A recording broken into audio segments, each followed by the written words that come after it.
E tá fracassando aí uma nova tentativa desesperada dos bolsonaristas de se salvarem.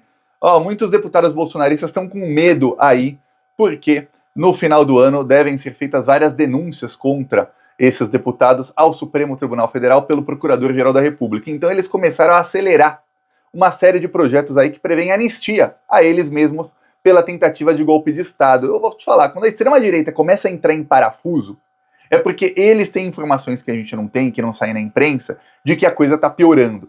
E aí o que aconteceu? Ontem, na Câmara dos Deputados, teve um quebra-pau gigantesco lá, porque a extrema-direita aprovou aí 3 propostas. Uma, eles não aprovaram, eles começaram aí a encaminhar o projeto de anistia a todos aí do 8 de janeiro. Isso na Comissão de Constituição e Justiça. E 2 que foram aprovadas aí com ampla margem, porque essa comissão é liderada aí pelo bolsonarismo. Uma delas é uma proposta que pode cassar qualquer decisão do Supremo Tribunal Federal, inclusive decisão, se for unânime do STF, pode ser cassada. E a outra é uma decisão de que decisões monocráticas de ministros do Supremo Tribunal Federal também devem ser cassadas, não vão valer mais. Ou seja, são aí propostas de emenda à Constituição, PECs, que modificam a Constituição e que fazem com que o Congresso Nacional tenha mais poder do que o STF. Porque imagina se 11 ministros do STF decidem que o Bolsonaro tem que ser preso.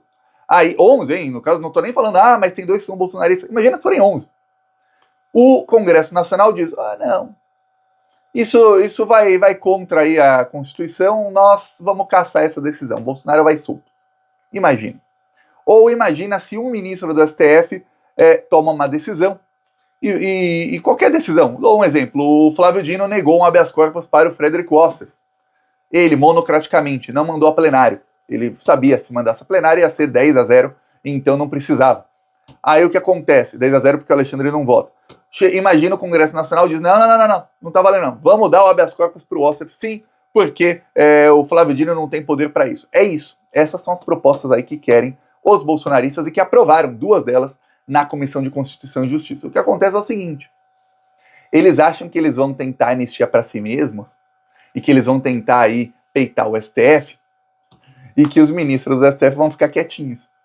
A gente sabe que ministro do STF, eu usei aqui uma analogia, o ministro do STF eles trata a democracia como alguém trata um filho e alguém deixa aí xingar seu filho, deixa aí bater no seu filho, espancar seu filho, envenenar seu filho. Quando seu filho está no hospital, deixa os médicos continuarem espancando e dando veneno para o seu filho. Só quando está o fio quase morrendo que eles falam, parem de bater no meu filho. É assim que os ministros do STF tratam a democracia. Quando a democracia está quase morrendo, eles fazem alguma coisinha.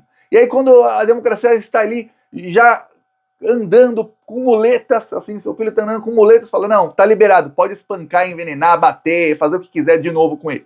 É assim que eles tratam a democracia. Porém, dessa vez não estamos falando só de democracia, não, estamos falando de tirar poder deles, ministros do STF. Aí o buraco é muito mais embaixo, porque aí não é o filho, a democracia é o filho aí do STF, aí é ele. Então o que acontece? Os ministros do STF mandaram aí recados via imprensa, e recados aí, chegou na imprensa porque os recados foram dados aí a vários líderes partidários que vazaram isso para a imprensa. Eles disseram, olha, a coisa vai ficar bem feia para todo mundo se vocês tentarem votar isso aí no plenário, tá? O senhor Arthur Lira já sabe que para ele a coisa vai feder, mas vai feder muito se ele colocar isso para o plenário. Os 39 deputados que votaram a favor disso na Comissão de Constituição e Justiça já estão na mira do Supremo Tribunal Federal. E, segundo ministros, isso vai acelerar os processos do dia 8 de janeiro e vai piorar a situação dos mandantes do dia 8 de janeiro. Então aí, na tentativa de salvar a si mesmos e ao Bolsonaro, esses bolsonaristas deram um baita de um tiro no pé. Eu vou falar aqui a opinião do Thiago. A proposta aí que limita as decisões monocráticas não é tão ruim não, tá? Não é tão ruim não. Essa aí, tira poderes do STF, mas por decisão monocrática, já teve ministro aí impedindo o Lula de ser ministro da Dilma. E depois o Michel Temer admitiu que foi aquilo que fez com que o golpe fosse golpe. Já teve ministro por decisão monocrática que tirou o Renan Calheiros da presidência do Senado. E aquilo era primordial para que o golpe contra a Dilma passasse. Senão não teria golpe contra Dilma, porque o Renan Calheiros, na presidência do Senado, ele ia conseguir articular contra o golpe. Tudo decisões monocráticas. Um ministro só decidindo. Olha só que coisa. Então, se voltar um pouquinho aí, a gente vê várias decisões bem erradas de ministros do STF que tomavam a decisão eles mesmos. Tem ministro aí, bolsominion, que por decisão monocrática já soltou bicheiro. Um dos bicheiros aí, um dos doleiros também mais conhecidos do Brasil, foi solto pelo Cássio Nunes. Decisão monocrática, só ele. Pois bem, uma coisa é se eles fossem obrigados a levar tudo ao plenário, aí bem melhor. Outra coisa é o Congresso achar que pode caçar, e já não. Congresso caçar uma decisão do STF? Nananina não, isso não acontecia nem na ditadura. Aí os ministros falaram, não vão aceitar nenhuma das duas propostas e isso vai ser declarado inconstitucional. Além disso, os parlamentares que estiverem tentando aí legislar em causa própria, ou seja, eles querem essas propostas porque eles estão sendo investigados e eles estão com medo de decisões contra eles no futuro. Esses parlamentares tendem a ser investigados por isso, porque legislar em causa própria também é crime. No caso aí da anistia, o ministro Barroso deu uma entrevista aí faz algum tempo, faz pouquinho tempo, faz 2, 3 semanas, em que ele falou que isso vai ser barrado pelo Supremo Tribunal Federal, que isso vai ser declarado inconstitucional e que ele só tá esperando que isso chegue lá no STF para ser julgado. Ou seja, vocês podem perder seu tempo aí no Congresso Nacional, podem votar isso, podem fazer discursinho aí para jogar no WhatsApp, podem fazer o que nas redes sociais, podem fazer o que quiser. Na hora que isso chegar no Supremo Tribunal Federal, a gente vai declarar inconstitucional. É engraçado como são os ministros do STF. Eles dizem que eles não podem adiantar o voto sobre nenhuma questão, mas sobre isso eles já adiantam o voto. Nesse caso aí, o Barroso já adiantou o voto, ó, o presidente da corte já adiantou o voto de todo mundo, dizendo até que vai ser unânime, que isso vai ser inconstitucional. Não sei se vai ser unânime no caso da anistia não, porque o André Mendonça e o Cássio Nunes estão doidinhos para dar anistia para o pessoal aí, porque foram eles que os indicaram para o Supremo Tribunal Federal. Enquanto isso, tá uma briga aí na extrema-direita, por quê? Porque eles estão tentando anistia pros bandidos do 8 de janeiro, mirando o seguinte: se os terroristas que invadiram lá o Congresso e tal tiverem anistia, então obviamente os mandantes, os incentivadores, os mentores disso aí também vão ter. Esse é os financiadores também, todos vão ter. Então esse é o negócio. E aí começa uma briga, por quê? Porque alguns estão vendo que eles vão ser alvos dos ministros do STF e eles não são investigados no caso da anistia. E aí eles até fazem um discurso mais ou menos a favor, porque eles querem jogar para as redes sociais, mas eles estão vendo que, peraí, eu vou me ferrar aqui peitando o STF, sendo que eu não preciso disso. No meio disso, o Flávio Bolsonaro deu uma declaração ao Metrópolis, é um jornalista bolsominion, dizendo que hoje ele tem 54 votos para o impeachment do Alexandre de Moraes. Lembrando que para impeachment do Alexandre ele precisaria de 49, ele disse que tem 5 a mais. E que a culpa é do Pacheco, porque o Pacheco não pauta. Se o Pacheco pautar, o Alexandre cai, diz aí o Flávio Bolsonaro. Os ministros do STF dizem que, no caso aí de impeachment dos ministros do Supremo, isso cabe ao presidente do Senado e que, se não houver objeto no pedido, o pedido é tornado inconstitucional. É engraçado, né? No impeachment da Dilma não viu o STF tornando inconstitucional fazer impeachment por pedaladas que foram assinadas pelo Temer, que foi quem assumiu quando deu o impeachment dela, e não tem problema, né? Para defender a si mesmos, e no caso, até sou a favor de defender o Alexandre de Moraes, obviamente, mas você vê como são os dois pesos, as medidas dos ministros do Supremo. A gente está percebendo isso aqui, nós que lutamos aí pela democracia e no campo progressista, pela esquerda, a gente percebe que eles só agem a favor da democracia quando os bolsonaristas estão indo para cima deles. Eles só agem contra fake news, as fake news são contra eles. Quando é fake news contra a esquerda, aí eles fingem que não vêm. Essa é a verdade. A gente viu aí na campanha que tudo que o Pablo Marçal fez, não foi preso, não foi declarado inelegível, e a Carmen Lúcia ainda sentou em cima de um processo aí que poderia ter cassado a candidatura dele e mudado aí a cúpula do partido dele, que é aliada do PCC. Ela sentou no processo, simplesmente não julgou. Na hora de prender o Bolsonaro aí pelos crimes que cometeu, não, vamos esperar o período eleitoral, tudo mais. Quer dizer, se o Bolsonaro continuasse atacando o STF, aí já estava preso. Como ele parou e está quietinho, então vamos esperar passar o período eleitoral, esperar isso, esperar aquilo. Ou seja, tem dois pesos e duas medidas aí. Agora o que acontece é o seguinte, eles estão sendo atacados e quem os defende é quem? A esquerda.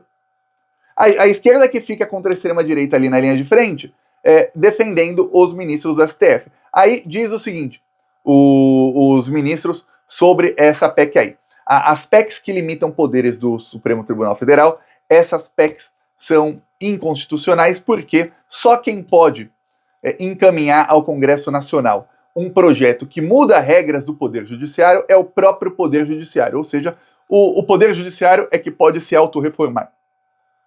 Obviamente com apoio do Congresso Nacional, eles mandam o projeto, o Congresso vota e aí acontece. E nesse caso, essas propostas começaram no Senado.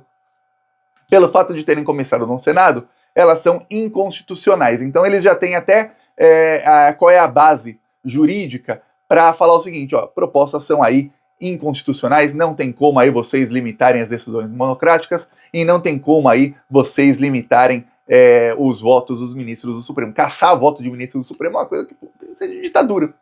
Isso é o que fez lá o presidente fascista da Polônia e o da Hungria, que criaram uma corte acima do STF de lá para caçar, que é subordinada ao Congresso. Lembremos que são países parlamentaristas, então o primeiro-ministro é escolhido pelo Congresso e tem presidente que é quem representa. E aí o Congresso pode caçar decisões do STF. E aí na Polônia não deu para fazer ditadura porque acabaram perdendo a eleição seguinte.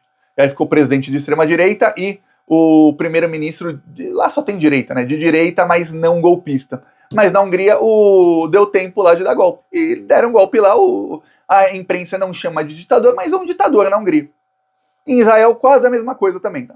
Quase a mesma coisa. Netanyahu é um ditador lá, tá no poder há 15 anos. Ficou menos de um ano fora do poder e voltou pro poder. Sem ganhar a eleição, ele voltou pro poder. Na Hungria, meu Deus do céu, não tem nem oposição mais que ele prende todo mundo. É isso. Mas você não vê a imprensa chamando os amiguinhos do Joe Biden de ditadores. Jamais vai ver isso acontecer. E agora os bolsonaristas tentam fazer o mesmo. O plano deles é o seguinte, eles querem eleger uma ampla maioria no Senado para 2026.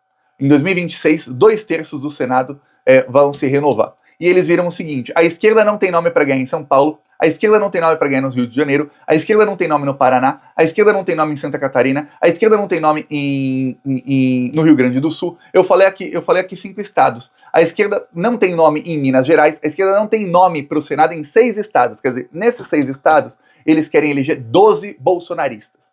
Ou seja, saem gente aí que é do centrão, da centro-direita ou da direita neoliberal PSDB, que é golpista, foi golpista contra Dilma, mas não é golpista a favor do Bolsonaro, e entram bolsonaristas para eleger o presidente do Senado em 2027, e aí esse presidente do Senado vai pautar impeachment e eles vão derrubar todos os ministros do STF. O que acontece é o seguinte, eles podem derrubar o ministro, quem indica depois é o Lula. Porque o Lula vai ganhar a eleição.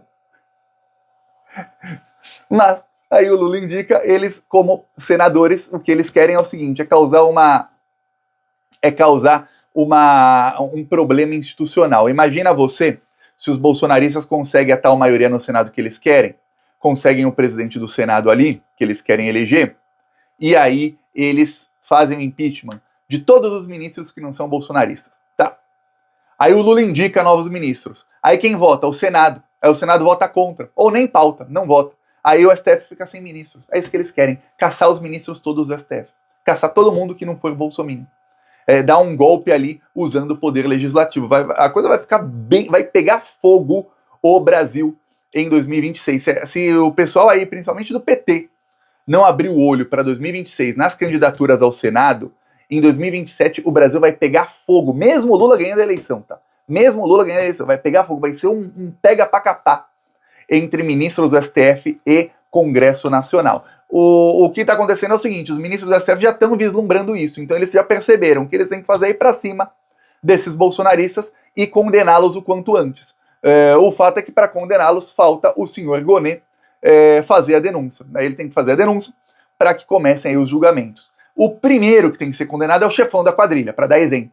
Aí depois passar a condenar os parlamentares para eles entenderem, ó, vocês vão ser presos. Até porque, se a gente estivesse falando de gente honesta, que está tentando dar golpe no STF, aí a gente falaria, ó, o STF vai ter que fazer igual na Lava Jato e prender um monte de gente sem prova para evitar esse golpe. Mas no caso estamos falando de um monte de criminoso. É só pegar os crimes deles e ir prendendo. E é isso aí que eles estão falando aos líderes partidários. Vocês têm o rabo sujo, vocês têm o rabo preso, a gente vai pegar vocês. Veremos aí o que vai acontecer, mas está começando aí uma mega guerra, viu? O Congresso Nacional voltou aí, depois as excelências que ficaram 2 meses sem trabalhar, voltaram a trabalhar aí ontem e voltaram já a fazer besteira, aprovar aí um monte de coisa, e agora eles querem tocar fogo em Brasília. Brasília está em chamas nesse momento, é articulação para lá e para cá, é ministro do STF mandando recadinho para lá e para cá, outros ministros também, é ligação de ministro para líder partidário, é ligação de líder partidário para sua bancada, é outro ministro falando com líder de bancada, e tá uma confusão danada. Eu tô esperando, sabe o quê? Os ministros usarem a caneta deles. Aí é que eu quero ver o que vai acontecer. Eu peço a sua inscrição no canal, nós seguiremos aqui na luta contra essa corja nazifascista. Falou!